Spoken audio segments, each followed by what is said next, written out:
किसान भाइयों, हमारे राज्य उत्तर प्रदेश एवं उत्तराखंड में कृषि आधारित अर्थव्यवस्था होने के कारण यहाँ की अधिकतर आबादी कृषि पर निर्भर है। यहाँ पर छोटी जोत के किसान तथा भूमिहीन किसानों एवं मजदूरों की संख्या काफी बड़ी है और इस प्रकार के किसान एवं मजदूरों को एकल व्यवसाय पर निर्भर रहकर जीवन यापन एवं विकास कर पाना असंभव है।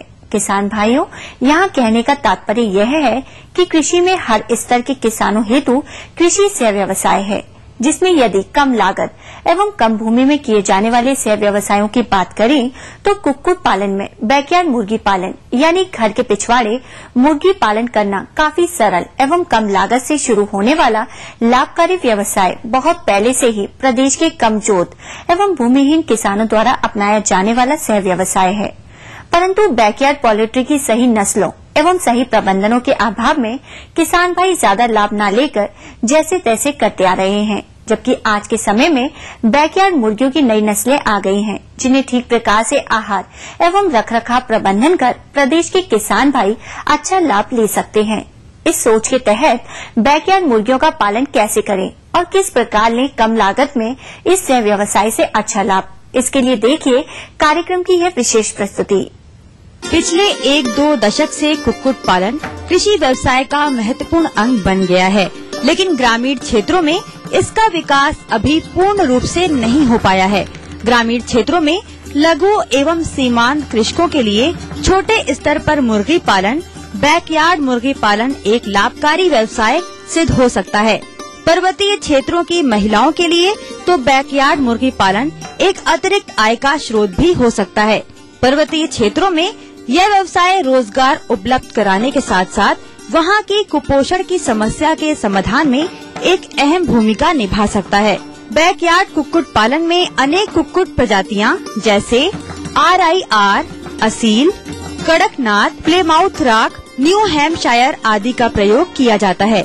लेकिन आजकल विभिन्न शोध संस्थानों द्वारा बैकयार्ड कुक्कुट पालन हेतु अनेक नई प्रजातियां भी विकसित की जा चुकी हैं, जो कि उपरोक्त प्रजातियों की तुलना में जलवायु की विभिन्न परिस्थितियों में अच्छी उत्पादक सिद्ध हुई है। अतः किसान बैकयार्ड कुक्कुट पालन में अधिक लाभ प्राप्त करने के लिए नई विकसित प्रजातियों कैरी देवेंद्रा, कैरी निर्भीक, कैरी श्यामा, क्राइलर आदि का प्रयोग कर सकते हैं। अब आइए इसकी आवास व्यवस्था की बात करते हैं।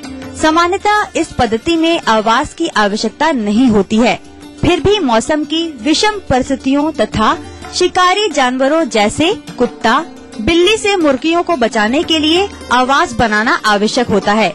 आवास बनाने के लिए स्थानीय स्तर पर उपलब्ध सामग्री का उपयोग कर आवास बनाते समय कुछ बातों का ध्यान रखें, जो कि इस प्रकार है।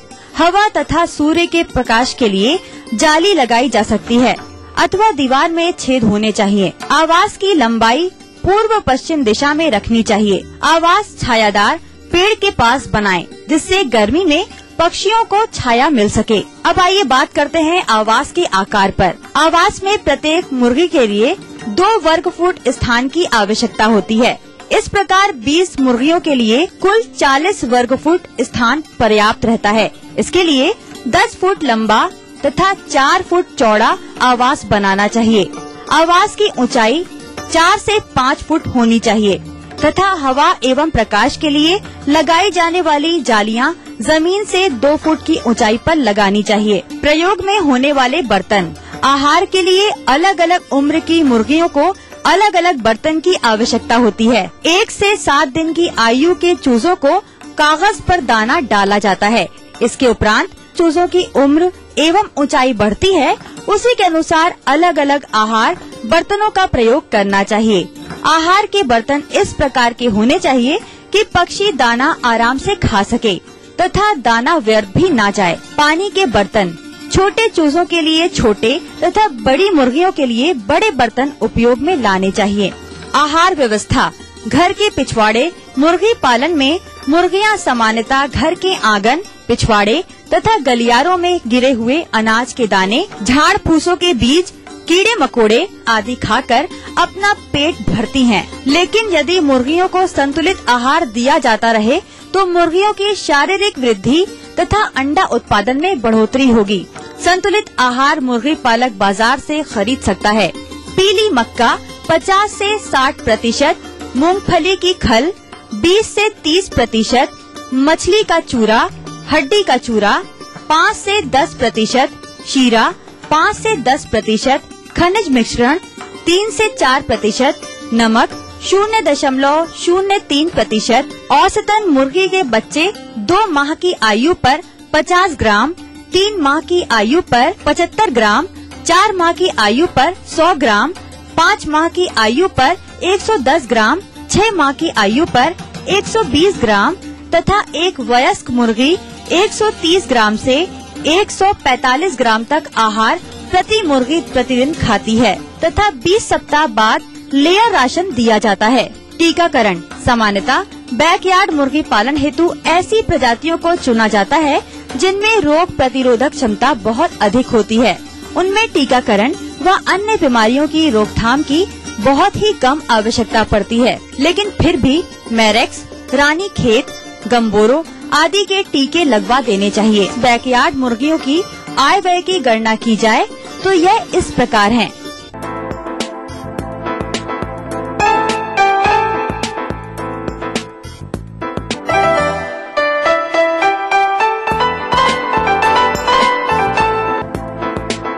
अतः उपरोक्त बिंदुओं के आधार पर यह कहा जा सकता है कि ग्रामीण क्षेत्रों के लघु एवं सीमांत कृषकों के लिए बैकयार्ड मुर्गी पालन एक सस्ता, सरल, रोजगार परक एवं लाभकारी व्यवसाय है।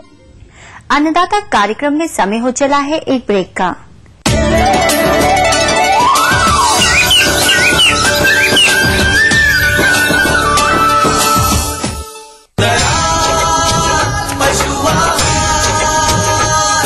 असली भरोसेमंद दयाल पशु आहार, दूध दमदार, आंख शानदार।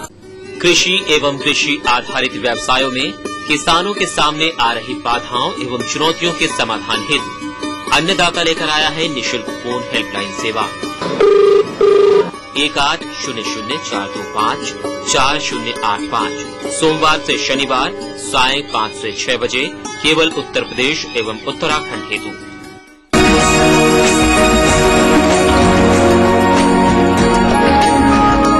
अजोला के बारे में समस्त जानकारी वीडियो सीडी के रूप में आपके सामने लेकर आया है ईटीवी अन्नदाता। सीडी के लिए संपर्क करें।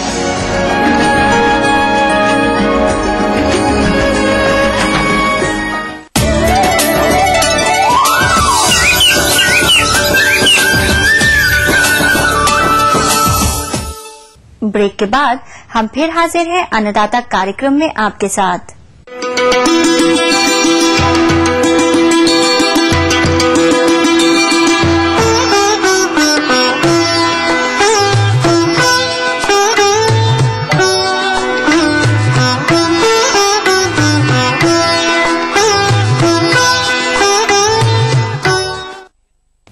औषधीय एवं सगंध फसलों के अंतर्गत यदि तुलसी की बात की जाए तो इसका उपयोग साबुन, तेल, सेंट इत्यादि में किया जाता है, जिसकी बाजार में मांग वर्ष भर बनी रहती है और इसकी खेती हमारे प्रदेश के आजमगढ़, वाराणसी, इलाहाबाद, बाराबंकी, रायबरेली सहित प्रदेश के अन्य क्षेत्रों के किसान भाई करके लाभ कमाते हैं। इसी लाभ को ध्यान में रखकर जो किसान भाई तुलसी की रोपाई करना चाहते हैं तो वे इस समय रोपाई का कार्य संपन्न कर सकते हैं।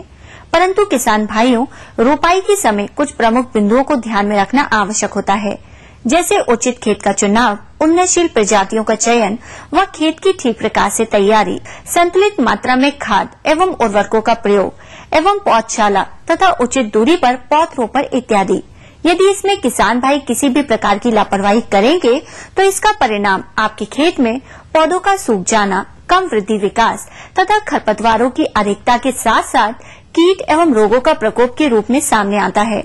इसलिए किसान भाइयों, तुलसी की रोपण के समय कौन कौन से प्रबंधनों को किस प्रकार अपनाया जाए जिससे आने वाले समय में अच्छी गुणवत्ता के साथ अधिक तेल की प्राप्ति हो सके, इस विषय पर जानकारी दे रहे हैं आशापुर सताव रायबरेली के प्रगतिशील औषधीय उत्पादक किसान वीरेंद्र सिंह।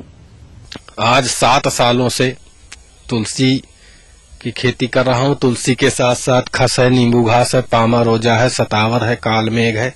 तुलसी की तेल वाली फसल सिमसौम्या वैरायटी की जो है रोपाई अपने खेतों में की है। नर्सरी करने के लिए दोमट भूमि ज्यादा बढ़िया होती है। 100 स्क्वायर मीटर जमीन में 1-1.5 मीटर चौड़ी और 5-6 मीटर लंबी क्यारियां उभरी हुई बना लेते हैं। उस पर बीज डाल देते हैं। बीज आधा सेंटीमीटर से ज्यादा गहराई नहीं होनी चाहिए, क्योंकि ये बारीक बीज होता है। और ऊपर से पुआल से हम ढक देते हैं। उपजाऊ भूमि है तो 25 दिन में नहीं 30-32 दिन में नर्सरी रोपने योग्य हो जाती है। तुलसी की फसल लगाने से पहले किसान भाइयों को खेत अच्छी तरह तैयार कर लेना चाहिए। 1 एकड़ क्षेत्रफल हेतु 52 kilogram DAP, 33 kilogram urea, 32 kilogram muriate of potash की आवश्यकता होती है। मैं किसान भाइयों को यह बताना चाहूँगा, जब नर्सरी 25 से 30 दिन की हो जाती है तो लगभग उसकी लंबाई 4 से 5 इंच हो जाती है। पौध उखाड़ने के उपरांत पौधों को फफूंदनाशी दवा कार्बेंडाजिम से जड़ों को उपचारित करना चाहिए। रोपाई के लिए शाम के समय में रोपाई करते हैं तो ज्यादा ठीक रहता है, क्योंकि रात में पौधा स्थापित हो जाता है। और पौधों की रोपाई हेतु 50 सेंटीमीटर लाइन से लाइन तथा 40 सेंटीमीटर पौधे से पौधे की दूरी रखते हुए रोपाई का कार्य करते हैं। पानी की विशेष आवश्यकता नहीं होती है। अगर पानी नहीं बरस रहा है, रोपाई के बाद एक हल्का पानी लगा देना चाहिए। रोपाई के 20 से 25 दिन बाद उसकी एक निराई जरूरी होती है। एक निराई के बाद 1 एकड़ में 1 बोरी यूरिया डलवा देना चाहिए। कीट बीमारियां वैसे तो इसमें बहुत ज्यादा नहीं लगती और ये फसल 75 से 80 दिन में कटने लायक हो जाती है। हमारी फसल में पूरी तरह से फूल आ चुका है तो कटाई कर ले। कटाई करते समय यह ध्यान रखना चाहिए, जहां से पत्तियां हैं डंठल वहीं से छोड़ दें और उसको काट करके 1 दिन के लिए खेत में छोड़ दें। तो अर्ध मुरझाई अवस्था में जब टैंक में ये तुलसी का ये हर भरा जाता है तो उसमें ज्यादा खेत का माल आ जाता है और तेल ज्यादा निकलता है, तथा तेल निकालने में भी आसवन में भी सुविधा होती है, समय कम लगता है तथा तेल पूरी तरह से निकल आता है। इसलिए इस प्रकार किसान भाई एक फसल न करके कई फसलें साथ में करते रहें तो उनको लाभ के चांस ज्यादा हैं। धन्यवाद। खेती के बारे में अन्य जानकारी के लिए आप केंद्रीय औषधि एवं सगंध पौध संस्थान लखनऊ सीमैप से संपर्क कर सकते हैं, जिसका नंबर इस प्रकार है।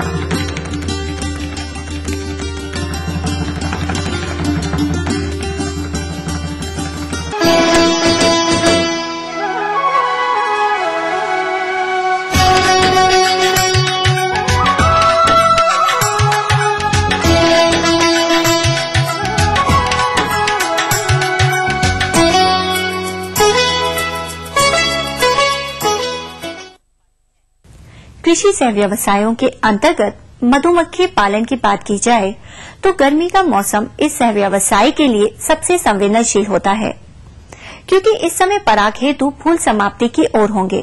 साथ ही साथ गर्मी के मौसम में गर्म हवाओं से बचाव, कृत्रिम आहार तथा विभिन्न प्रकार के कीटों से बचाना होता है। नहीं तो मधुबक्सों में आहार की कमी के फलस्वरूप बकछूट की समस्या हो जाती है, जिससे कि मधुबक्सों में मौन वंशों की संख्या कमजोर हो जाती है, जिसका विपरीत प्रभाव आने वाले समय में मधु उत्पादन पर पड़ता है।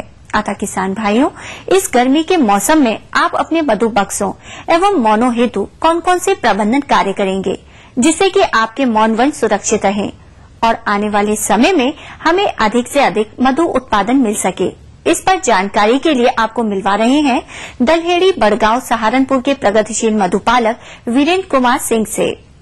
खेती के साथ साथ में मधुमक्खी का पालन किया हुआ है। मेरे पास इस समय 150 बॉक्स हैं। अब गर्मी के मौसम में इनकी देखभाल के लिए इनको छाया में रखना चाहिए। जैसे कहीं पॉपुलर की नर्सरी हो या बाग हो, ये उस तरह से रखना चाहिए जिससे कि इन पर धूप न लगे। और साथ में ही पास में स्वच्छ पानी की व्यवस्था, ताजा पानी की व्यवस्था बहुत जरूरी है। एक बात का और ध्यान रखना चाहिए, इनकी रखते समय इनकी दिशा, इनका जो मुंह है मक्खी निकलने का बॉक्स का, वो या तो दिन की साइड को होना चाहिए या उत्तर की साइड में होना चाहिए, क्योंकि पछुआ हवाएं गर्म चलती है उस समय तो सीधी डब्बे के अंदर जाती है, तो इसलिए गर्मी ज्यादा महसूस करेगा मक्खी, इसलिए इनको उत्तर की साइड में, सबसे उपयुक्त उत्तर की साइड में होता है। अब गर्मी का मौसम शुरू हो गया है और अब जो फूल की मात्रा थी वो भी कम हो गई है, इसलिए इन्हें अतिरिक्त फीड की आवश्यकता होती है। उस फीड में हम चीनी डालते हैं। इनमें चीनी डालने के 2 तरीके हैं। एक तो सूखी चीनी डब्बे के अंदर रख दी जाती है। एक तरीका और आसान और सबसे उपयुक्त जो प्रैक्टिकल में आया है, चीनी 1 किलो चीनी ली, 1 किलो उसमें पानी डाला, उसका घोल बनाकर एक पन्नी में पैक कर डब्बे में छत्तों के ऊपर रख देते हैं। चीनी पानी का रेशो 50-50, 50-50% होना चाहिए। 1 किलो चीनी 1 किलो पानी, और ठंडे पानी में घोलकर उसको रख देते हैं। प्रति सप्ताह में एक बार एक बॉक्स में आधा किलो चीनी रखते हैं हम इसमें।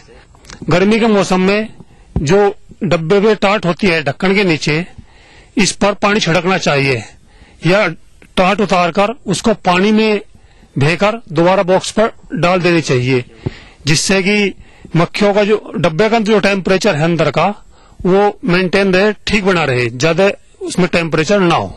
और एक और समस्या आती है, अगर सीधी पे धूप पड़े और बॉक्स पे और ज्यादा गर्मी हो, जो छत्ता होता है वो गर्म हो जाता है और पिघल जाता है, और जिससे मक्खी मरने लगती है। एक और साथ में, अगर हमारी कॉलोनी कमजोर होती है, जो बाहरी शत्रु है इनके, उनका आक्रमण इस पे बढ़ जाता है। जैसे लाल ततैया होता है, ये मक्खी को उठाकर ले जाता है, ये बहुत हानि पहुंचाता है। इसलिए हमें आसपास जो लाल ततैया बॉक्स के पास दिखाई दे उसको मारना चाहिए। इसलिए गर्मी में बॉक्स की देखभाल अधिक करनी पड़ती है, उस पर ध्यान रखना चाहिए छत्ते में कोई कीड़ा तो नहीं लगा हुआ है। कार्यक्रम में बाकी है अभी और जानकारियां, पर इस छोटे से ब्रेक के बाद।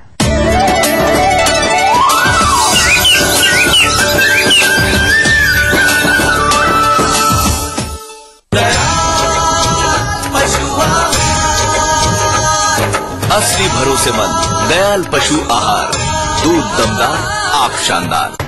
हम बताते हैं आपको कैसे करें कम लागत में अधिक उत्पादन।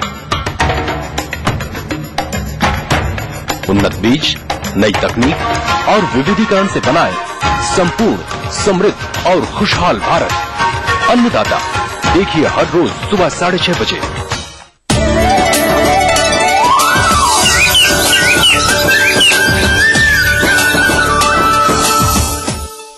ब्रेक के बाद हम फिर हाजिर हैं अन्नदाता कार्यक्रम में आपके साथ।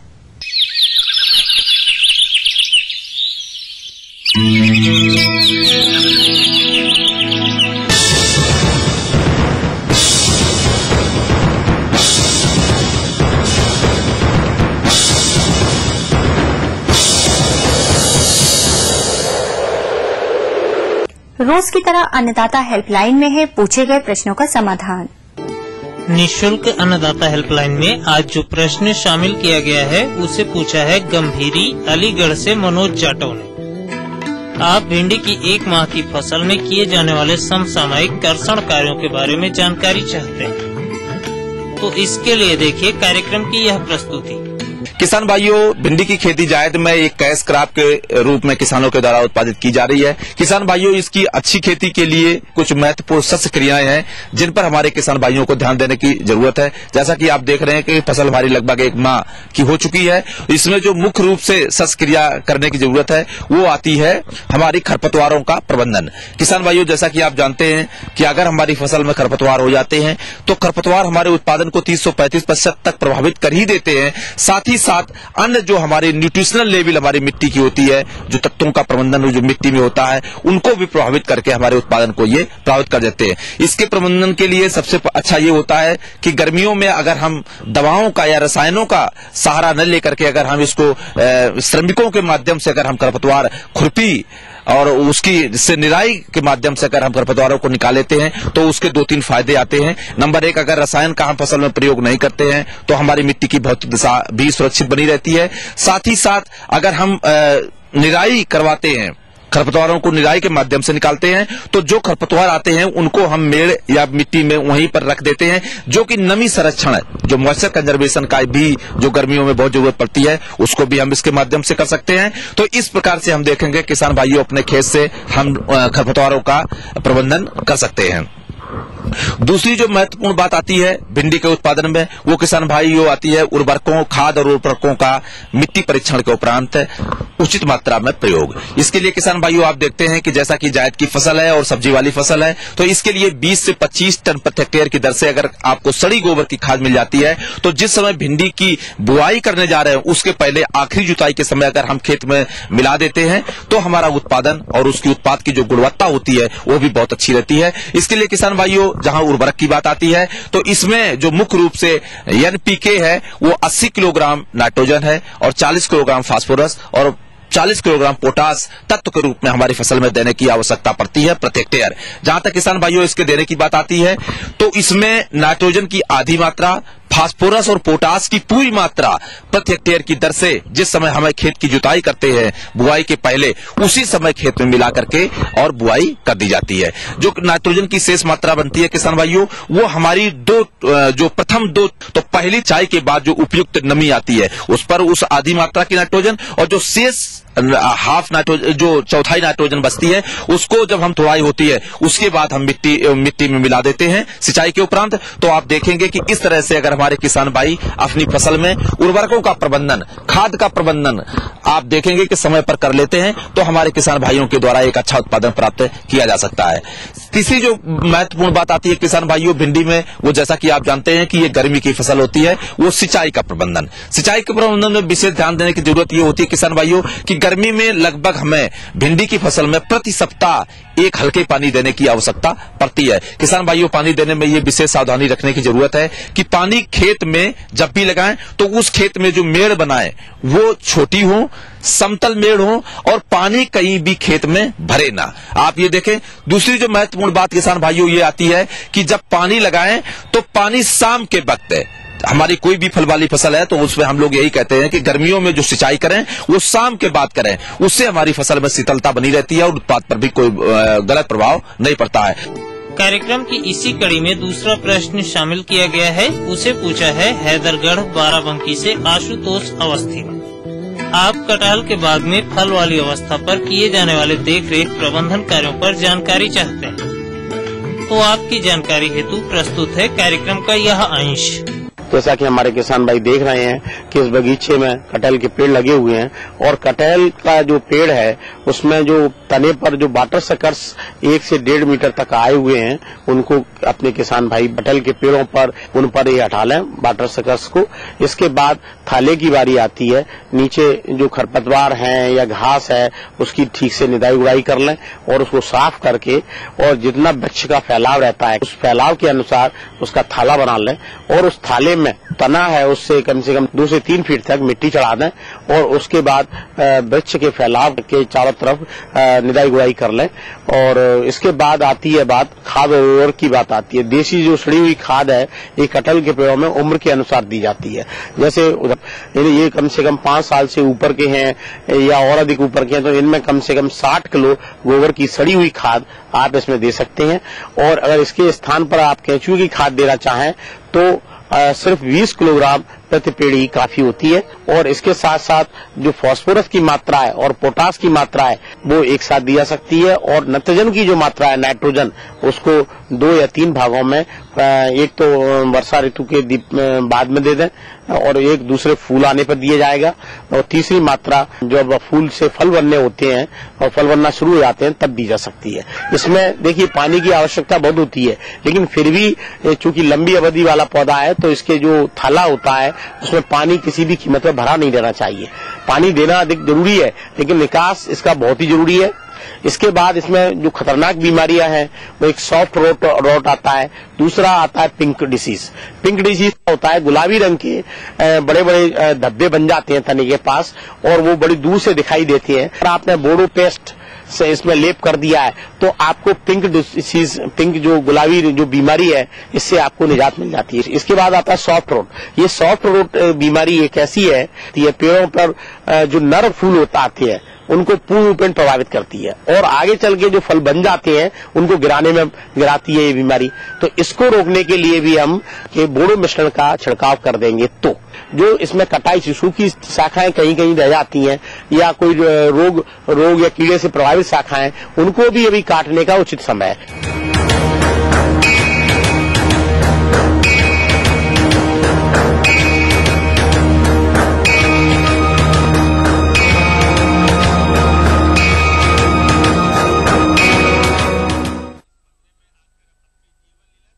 अब रुक करते हैं प्रदेश की प्रमुख मंडियों की तरफ।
किसान भाइयों, अन्नदाता तत्पर है आपके लिए, क्योंकि आपकी समस्या हमारा समाधान। इस हेतु पत्र लिखें इस पते पर। हमारा पता है प्रोड्यूसर अन्नदाता, ETV Uttar Pradesh Uttarakhand, Ramoji film city Hyderabad 501512, या फिर मेल करें annadata.up@etv.co.in पर। फिलहाल अन्नदाता कार्यक्रम में आज इतना ही। कल फिर मिलेंगे कृषि संबंधित नवीनतम जानकारियों के साथ। तब तक के लिए आज्ञा दीजिए। नमस्कार।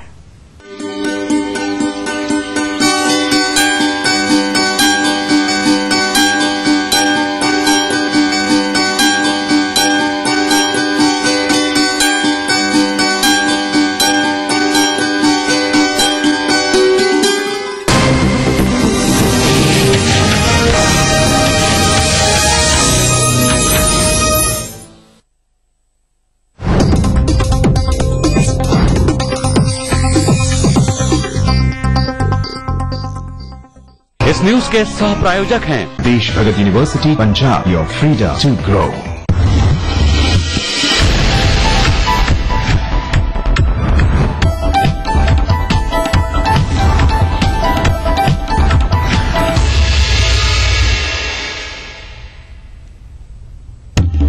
बीती रात हुए 2 सड़क हादसों में 6 की मौत। मथुरा में ट्रक से टकराई मोटरसाइकिल, 4 की गई जान। बहराइच में मां बेटे की मौत। मुजफ्फरनगर में दिखा यूपी पुलिस का बेरहम चेहरा। 5 युवकों को थाने में बंद, दी 3rd डिग्री। एसपी के आदेश के बाद एसओ सिपाही और फॉलोवर गिरफ्तार। ससुराल जाने के लिए मना करना एक पत्नी को पड़ा महंगा। गुस्साए पति ने कुल्हाड़ी से किया हमला, गंभीर हालत में अस्पताल में। कानपुर में मेगा रिटेल स्टोर कर्मचारियों ने महिला से की अभद्रता। चोरी के आरोप में महिला और उसके बच्चों को पीटा। पुरुष कर्मचारियों ने ली महिला की तलाश।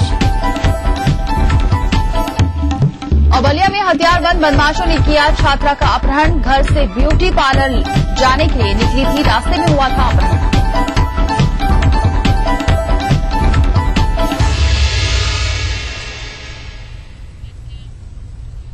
नमस्कार, आप देख रहे हैं अपना यूपी। मैं हूं आपके साथ दीपाली। सबसे पहले खबर मथुरा से है, जहां पर बीती रात दिल्ली आगरे हाईवे पर तेज रफ्तार बाइक एक खड़ी ट्रक से जा टकराई और इस हादसे में 4 युवकों की मौत हो गई है। यह हादसा NH2 पर फरह थाना क्षेत्र में हुआ, जहां आगरा की ओर से आ रही मोटर बाइक अनियंत्रित होकर सामने खड़ी ट्रक में पीछे से जा घुसी। हादसे में 3 युवकों की मौके पर ही मौत हो गई है, जबकि चौथे युवक की मौत अस्पताल में इलाज के दौरान हुई। ये चारों लड़के एक ही बाइक पर सवार थे। अभी तक इन चारों